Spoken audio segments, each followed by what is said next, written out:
జనరల్‌గా ఎర్రలంటారు, వానపాములంటారు. ఇవి జనరల్‌గా నీళ్ళల్లో ప్రవహించే నీళ్ళల్లో ఉండవి. కానీ మనం ఒక గేలం బెట్టి ఇట్లుంటాయి గేలాలు. గాలం అంటారు, గేలం అంటారు. మీకిట్లా చూస్తే కనిపిస్తుంది గదా! దీనికి ఎర్రన బెట్టి నీళ్ళలోకి వేస్తే చేపలొచ్చి తింటాయి. అసలది రెగ్యులర్ ఫుడ్ కాదు గానీ, మరి అట్లా ఆ మత్తులో ఎలా పడతాయనే దానికొచ్చినప్పుడు చేపలకు తెలివితేటలు లేవనేది ఒక కామెంట్ ఉన్నది. ఆకలెత్తోనుంటాయనేది ఇట్లా. లేకపోతే జనరల్‌గా నీళ్ళలోనే సహజంగా జీవితం గడుపుతా ఉంటుంటాయి. సో, వాటికి సంబంధించి బంధాలు, బంధుత్వాలకు సంబంధించి ఇంకా సైంటిఫిక్ పరంగా రేషియోస్ రావాల్సిన డ రిజ పరిశోధనలు తెలియాల్సిన అవసరం ఉంది. సో, ఇక్కడ దీనికి సంబంధించి మనం ఆన్సర్ చెప్పుకోవాల్సొచ్చినప్పుడు వానపాములు నీళ్ళలో బతకలేవు. కాబట్టి చేపకు వానపాము తారసపడే అవకాశం తక్కువ. వేటగాళ్ళు అనండి, మత్స్యకారులు అనండి, చేపలు పట్టేవాళ్ళనండి, హంటింగ్ చేసి చాలా వరకు సో, ఏదైతే ఉందో వాటికి సంబంధించి వానపా వచ్చినప్పుడు వీటిని షికారు చేస్తా ఉంటారు. గాలాలేసి.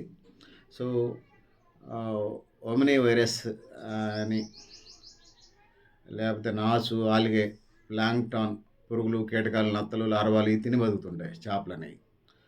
సో, ఈ ఈట్లల్లో వంజరం, సొర, ఇంగిలాయి, క్యాట్ ఫిషు, చెందువ, కొర్రమీను, పండుగప్ప, బంగారు తీగ, ఆహ్, బొం బొంతుబొచ్చ, జల్లగురక ఇంకా రకరకాల చేపలున్నాయి. ఇయన్నీ తిని బతుకుతుంటాయి. చేపలలో గూడా శాకాహారులున్నాయి. ఉదాహరణకి మోసు, గ గడ్డి చేప ఇట్లా అవి వానపాముని మనం ఏసినా గూడా తినకుండా అట్లా వాటి గాలాలకు పడకుండా ఉంటాయి కొన్ని రకాలకు సంబంధించనేది ఇక్కడ నేను తెలియజేస్తా ఉన్నాను. అంటే ఇక్కడ మాంసాహార చేపలు, శాకాహార చేపలున్నాయి.